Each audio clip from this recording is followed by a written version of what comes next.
Hello friends, स्वागत है आपका रूबीज किचन में। और आज मैं शेयर करने जा रही हूँ मकर संक्रांति स्पेशल तिल गुड़ के लड्डू।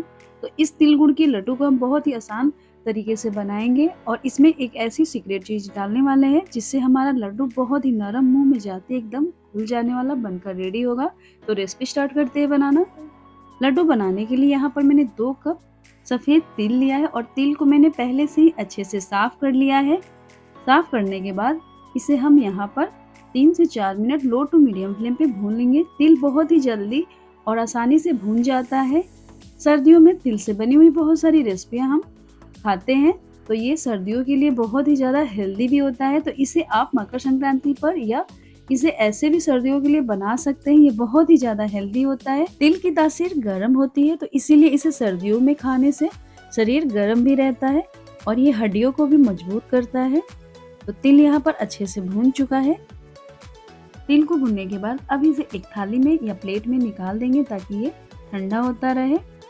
और प्लेट या थाली बिल्कुल सूखी होनी चाहिए। और अब इसे फैला देंगे इस तरीके से। और वापस से गैस पर यहाँ पर मैंने 2 कप तिल के लिए आधा कप मूंगफली लिया हुआ है। और अगर आपके पास पहले से भुनी हुई मूंगफली है तो यहाँ पर आप उसी का यूज करें। और मूंगफली अगर आप नहीं भी ऐड करेंगे तब भी ये लड्डू अच्छा ही बनेगा। मूंगफली ऐड करने से थोड़ा सा जो लड्डू का टेस्ट है वो बढ़ जाएगा। तो यहाँ पर मूंगफली को भी हमें मीडियम फ्लेम पे ही अच्छे से भून लेना है। और यहाँ पर आप देख सकते हैं मूंगफली भून चुकी है, क्रैक्स आ गए हैं मूंगफली में, तो यही इसका साइन होता है भुनने का। फ्लेम को ऑफ कर दिया है मैंने और अब इसे एक कॉटन के कपड़े पे इस तरीके से थोड़ी देर के लिए फैला दिया था ताकि ये ठंडा हो जाए। ठंडा होने के बाद इसे इस तरीके से रब करेंगे ना, तो मूंगफली के जो छिलके हैं वो मूंगफली से अलग हो जाएंगे। और अब इसे इस तरीके की छन्नी से लेकर और जो भी इसके छिलके हैं उसे अलग कर लेंगे। और इसे इस तरीके से खलवट्टे या छोटे से जो अमंदस्ते आते हैं उसमें लेकर इसे हल्का सा बस दरदरा सा कूट लेंगे। तो हमें इसे बारीक नहीं करना है, जब इसे दरदरा रखेंगे तभी इसका लड्डू में टेस्ट अच्छा आएगा। मूंगफली को इसी तरीके से बस हमें हल्का ही कूटना है। देख सकते हैं ये 2 पार्टों में बस ये डिवाइड हो गया, उससे ज़्यादा इसे नहीं कूटे। और इसे अब तिल वाले थाली में ही डाल लेंगे। और यहाँ पर मैंने गुड़ लिया है, तो गुड़ को हमें छोटे छोटे पीसेस में इस तरीके से करके लेना है। तो यहाँ पर गुड़ का पाउडर नहीं यूज करना है, हमें गुड़ ही यूज करना है, उससे जो टेक्सचर है अच्छा आएगा लड्डू का। तो यहाँ पर मैंने गुड़ को इस तरीके से जिस कप से तिल लिया है उसी कप से मैंने नाप लिया है। तो 2 कप तिल के लिए यहाँ पर मैंने 2 कप ही गुड़ लिया है। तो जितना हमने तिल लिया है उतना ही यहाँ पर गुड़ का यूज किया है, तभी हमारा जो लड्डू का टेक्सचर है वो बिल्कुल परफेक्ट आएगा। तो यहाँ पर एक थाली लिया है मैंने और इस तरीके से घी को थोड़ा सा लेकर ग्रीस कर लिया है थाली को। और अब चलते हैं वापस गैस की तरफ। तो गैस पर मैंने 3 बड़े चम्मच घी लिया है। घी को हमें हल्का गर्म होने देना है और जब गर्म हो जाएगी तो अब फ्लेम को बिल्कुल लो रखेंगे। लो फ्लेम पे ही यहाँ से हमें सारे स्टेप को करना है। तो यहाँ पर गुड़ को हमें धीरे धीरे इसी तरीके से चलाते हुए मेल्ट करते जाना है और बहुत ही आसानी से गुड़ जो है मेल्ट हो जाएगा। और यहाँ पर मैंने 2 चम्मच पानी डाला है, पानी इससे ज़्यादा नहीं डालेंगे। और अब इसे हमें इसी तरीके से चलाते रहना, बहुत ही जल्दी ये मेल्ट हो जाता है। 3 मिनट हो चुके हैं। 3 मिनट में आप देख सकते हैं गुड़ हमारा कुछ इस तरीके से मेल्ट हो चुका है। और अब स्पैचुला या छन्नी से इस तरीके से जो बड़े चंक्स दिख रहे हैं गुड़ को, उससे इस तरीके से दबाते जाना है ताकि ये बहुत ही आसानी से घुल जाए। तो यहाँ पर गुड़ हमारा एकदम से मेल्ट हो गया है और अब देख सकते हैं इसमें एक भी बड़े चंक्स नहीं दिखाई दे रहे हैं। मुझे थोड़ा सा गुड़ में जब मैं चला रही थी तो थोड़ा सा लग रहा था कि जैसे गंदगी है, तो इसीलिए मैंने यहाँ पर छान लिया है गुड़ को। तो गुड़ को मैंने किसी दूसरे बाउल में छान कर रख लिया था और दोबारा से सेम पैन में ही साफ करके पैन को वापस से छन्नी से छान कर लिया है। तो गुड़ अगर आपका साफ है तो आप इस स्टेप को स्किप कर लें। और यहाँ पर आप देख सकते हैं छन्नी में गंदगी दिख रही है। तो अब वापस से फ्लेम को ऑन कर लिया है मैंने। जब मैं ये छानने वाला स्टेप कर रही थी तो फ्लेम को ऑफ कर दिया था। और अब इसे लो फ्लेम पे ही कुछ सेकंड और पकाते जाना है। और यहाँ पर मैंने एक बाउल में पानी लिया है और पानी में हमें इस तरीके से डालकर थोड़े से कुछ ड्रॉप्स गुड़ के चेक कर लेना है। और ये देख सकते हैं जहाँ पर भी मैंने ड्रॉप्स 2 या 3 डाले हैं ना, वो एकदम से हिल-डुल नहीं रहे हैं, जहाँ पर है ये वहीं पे पड़े हैं और हाथों में इस तरीके से सर्कल बनाने पे ये लड्डू का शेप यानी इकट्ठा हो रहे हैं। और इस तरीके से भी एक दूसरा तरीका है, स्ट्रेच करके देख सकते हैं। अगर ये आसानी से स्ट्रेच हो रहा तो बस इतना ही हमें इसे पकाना है। फ्लेम को ऑफ कर दिया है मैंने और अब यहाँ पर 1 टेबलस्पून सॉल्ट पाउडर डालेंगे। और नहीं है आपके पास तो स्किप कर सकते हैं। और घर पर बनाना भी सॉल्ट पाउडर ईजी है। ताजे अदरक को कद्दूकस कर लें और 1 से 1.5 दिन तक हल्की धूप में दिखाकर इसे सुखाकर अच्छे से मिक्सी में ग्राइंड कर लेंगे, तो फिर सॉल्ट पाउडर आपका घर पर ही रेडी हो जाएगा।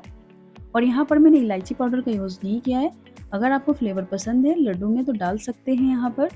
और अब जो हमारा सीक्रेट इंग्रेडिएंट्स है यहाँ पर बेकिंग सोडा, इसे बिल्कुल 2 चुटकी ही हमें डालना है और इसे मीठा सोडा के नाम से भी जाना जाता है। तो बस इसे डालने के बाद आप देखेंगे कि बहुत ही ज़्यादा क्रीमी एकदम से फिरोदी बनकर रेडी हो जाएगा हमारा गुड़ का सिरप। तो इससे जो लड्डू है हमारे बहुत ही ज़्यादा नरम सॉफ्ट बनकर रेडी होंगे। और अब मिक्स करने के बाद जो हमने तिल और मूंगफली रेडी करके रखा है उसे डाल देंगे और इसे हमें कंटिन्यू तब तक मिक्स करना है जब तक ये बिल्कुल एक डो फॉर्म में ना आ जाए। तो देखेंगे कि स्टार्टिंग में ये बिखरा बिखरा सा लगेगा, लेकिन जैसे जैसे मिक्स करते जाएंगे ना ये बिल्कुल डो फॉर्म में आ जाएगा, एकदम से इकट्ठा हो जाएगा। तो अगर आपका थोड़ा सा ज़्यादा हार्ड लगे मिक्सचर तो थोड़ा सा यहाँ पर कुछ सेकेंड के लिए लो फ्लेम पे गैस को ऑन कर सकते हैं। तो मैंने यहाँ पर ऑन नहीं किया है, ये अपने आप आसानी से मिक्स होता जा रहा था। और जैसे जैसे इसे मिक्स कर रहे हैं तो देख सकते हैं ये बिल्कुल अब डो फॉर्म में आ रहा है। तो अभी भी हमारा जो गुड़ का सिरप है वो गर्म है और साथ के साथ पैन भी हमारा गर्म है, तो ये आसानी से मिक्स हो रहा है।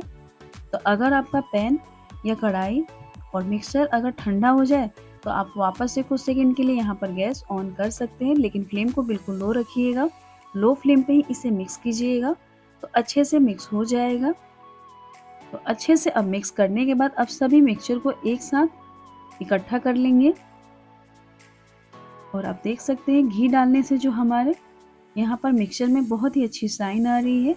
तो घी यहाँ पर आप ज़रूर डालिएगा, जिससे लड्डू आपका सॉफ्ट बनेगा और ऊपर से ये शाइनी भी बनेगा। जब मिक्सचर एक साथ इकट्ठा हो जाए तो अब यहाँ पर हमें थोड़ा जल्दी जल्दी यहाँ से हाथ चलाना है।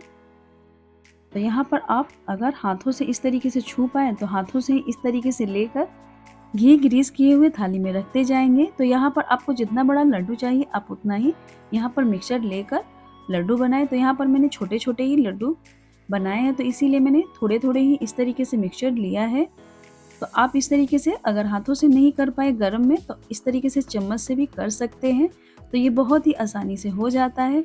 अगर आप एक बार इस तरीके से बस सेट कर देंगे तो बाद में इसे बस फिनिशिंग करना रहता है। तो मैंने यहाँ पर 2 थालियों में रखा है, एक थाली में नहीं आ रहा था। तो अगर 2 लोग हैं साथ में आपके तो आप 2 लोग मिलकर इसे साथ के साथ लड्डू का शेप देकर बना सकते हैं। तो यहाँ पर मैं इसे अकेले बना रही थी तो इसीलिए मैंने पहले शेप देने के लिए बेस रेडी कर दिया है और अब इसे आसानी से शेप देंगे। तो देख सकते हैं ये बहुत ही आसानी से अब शेप ले रहा है और हाथों से जितना चाहे आप इसे स्मूथ कर सकते हैं।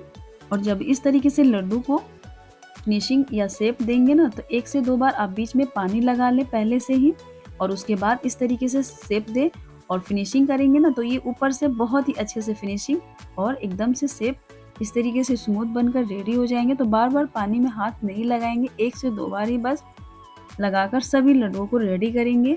तो इस तरीके से बिल्कुल स्मूथ बनकर रेडी हो जाएंगे, हाथों में बिल्कुल भी नहीं चिपकेंगे।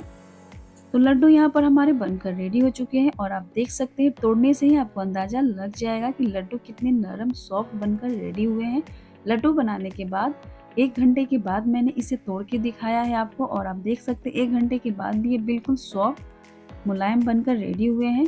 इन लड्डुओं को आप किसी भी एयर टाइट कंटेनर बॉक्स में रख कर 1.5 से 2 महीने तक खा सकते हैं। ये ख़राब नहीं होता है, बस इसे पानी के हाथों से ना छुए और इसे बाहर ही रखें, फ्रिज में नहीं रखें। तो फ्रेंड्स मेरी वीडियो और रेसिपी बनाने का तरीका आपको थोड़ा बहुत भी अच्छा लगा हो तो वीडियो को लाइक कर दीजिएगा। चैनल पे मेरे पहली बार या चैनल को सब्सक्राइब नहीं किया तो चैनल को भी सब्सक्राइब कर लीजिएगा। अपना कीमती समय हमारे वीडियो और चैनल को देने के लिए बहुत बहुत धन्यवाद।